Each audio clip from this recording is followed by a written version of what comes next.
Breaking on KOMO News at 11.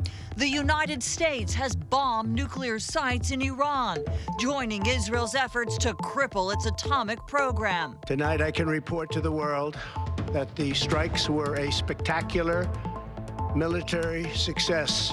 What we know about the attacks and what the White House says could come next. The people of Israel thank you. The forces of civilization thank you. As Israel celebrates the president's decision to join forces, lawmakers at home paint a different picture. We have a president who once again has gone outside of the Constitution to take an action that he does not have the legal authority to do. KOMO News at 11 starts now. Tonight, we continue to follow breaking and historic news. The United States military has bombed 3 Iranian nuclear sites. President Trump describing it as a spectacular military success and warning Iran of future attacks if it does not make peace. Thanks for joining us tonight. I'm Michelle Esteban. The move plunges the U.S. into the ongoing conflict between Israel and Iran. Reaction pouring in tonight from around the world and here at home. We have team coverage for you tonight. KOMO's Ryan Sims with lawmakers' reaction, but I want to begin with national correspondent Kayla Gaskins. A short time ago, the U.S. military carried out massive precision strikes on the 3 key nuclear facilities in the Iranian regime: Fordo, Natanz, and Isfahan. The United States striking Iran's nuclear facilities, providing offensive assistance for Israel in its war with Iran. President Trump addressing the nation from the White House directly after the strikes. Tonight I can report to the world that the strikes were a spectacular military success. Israel's Prime Minister Benjamin Netanyahu expressing gratitude. Congratulations, President Trump. Your bold decision to target Iran's nuclear facilities with the awesome and righteous might of the United States will change history. The U.S. alone had the 30,000-pound bunker buster needed to destroy Iran's nuclear sites buried deep underground. President Trump didn't mention whether that was used in this attack, but did say that B-2 stealth bombers, which are capable of carrying bunker busters, were involved. This cannot continue. There will be either peace or there will be tragedy for Iran far greater than we have witnessed over the last 8 days. But if peace does not come quickly, we will go after those other targets with precision, speed, and skill. On Friday, Iran's foreign minister warning the U.S. getting involved would be very dangerous for everybody. Now, all eyes are on Iran and how they will respond. I'm Kayla Gaskins reporting. Kayla, thank you. The president said the attack obliterated Iran's nuclear sites. Here's his address to the nation earlier tonight.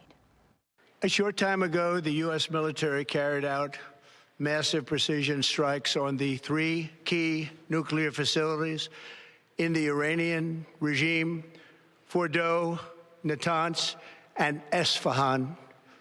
Everybody heard those names for years as they built this horribly destructive enterprise.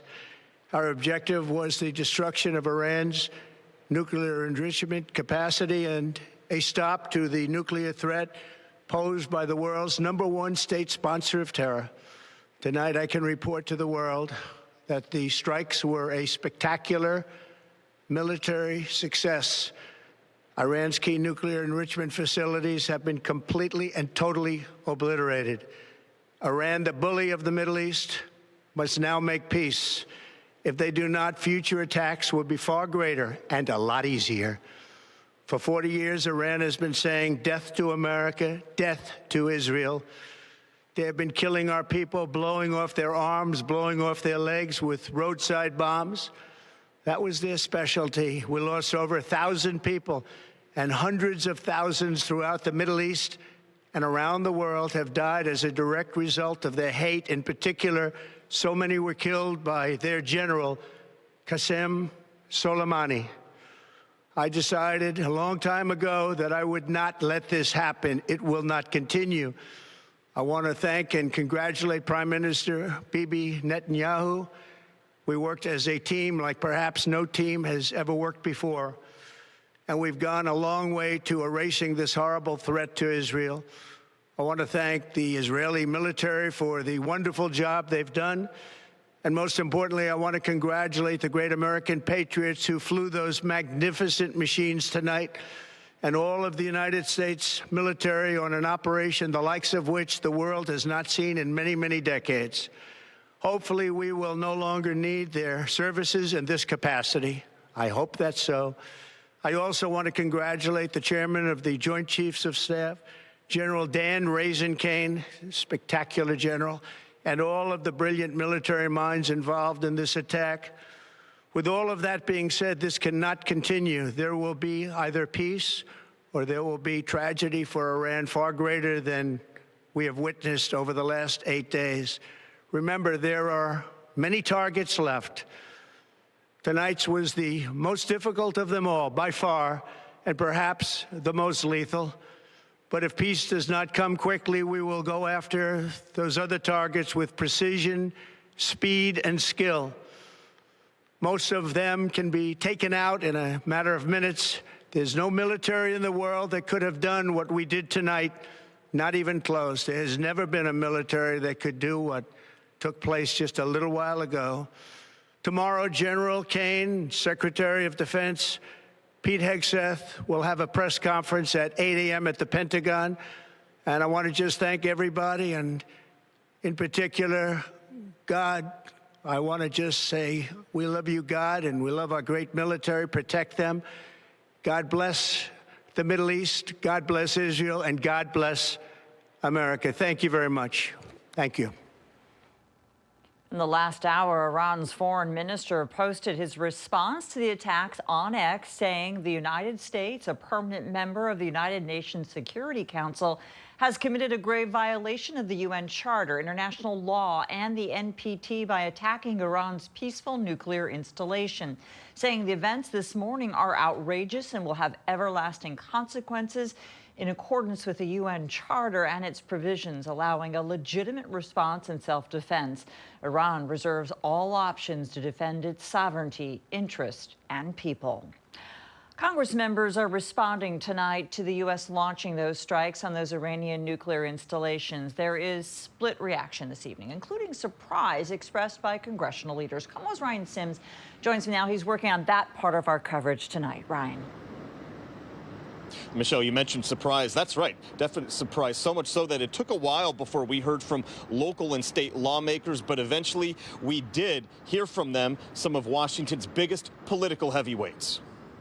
A short time ago, the U.S. military carried out massive precision strikes. Washington's lawmakers may have been largely silent before the president's speech about the Iran attacks. The strikes were a spectacular military success. Yet after he spoke, reaction was widespread. The president boldly asserted that we've completely eliminated their nuclear program after these strikes. We don't know that. Iran's key nuclear enrichment facilities have been completely and totally obliterated. As the ranking member of the House Armed Services Committee, Congressman Adam Smith told KOMO he thinks these attacks are unjust. We have a president who once again has gone outside of the Constitution to take an action that he does not have the legal authority to do. Congressman Smith's fellow Washington Democrats issued similar remarks on X. Senator Patty Murray wrote, "The American people do not want to begin a war with Iran, and Trump does not have the unilateral authority to start one." Also on social media, Congresswoman Pramila Jayapal denounced the airstrike, saying in part, the authority to declare war belongs solely to Congress. Congress must immediately exercise our duty to restrain this president. In terms of lawmakers who do support these airstrikes, Congressman Dan Newhouse chimed in immediately, saying, quote, "The decisive actions taken by the United States come as Iran refused to end development of their nuclear program, and I stand with our ally Israel as we work together to end this dangerous regime's efforts." All of that as worry now grows for the safety of Americans overseas. I can't imagine that Iran is not going to respond in some way. And then how do we respond? So where does that go? That is the big question tonight. Among the lawmakers we have not yet heard from, who have not yet given statements, Senator Maria Cantwell as well as Governor Bob Ferguson. Come to you live from Seattle tonight. Ryan Sims, KOMO News. Brian, thanks very much. Stick with KOMO for continuing coverage of America's involvement in the Israel-Iran conflict here and online at KOMOnews.com. And as you heard from the president just moments ago, Air Force General Dan Kane and Defense Secretary Pete Hegseth will hold a press conference. That's happening tomorrow morning at the Pentagon at 5 a.m. our time.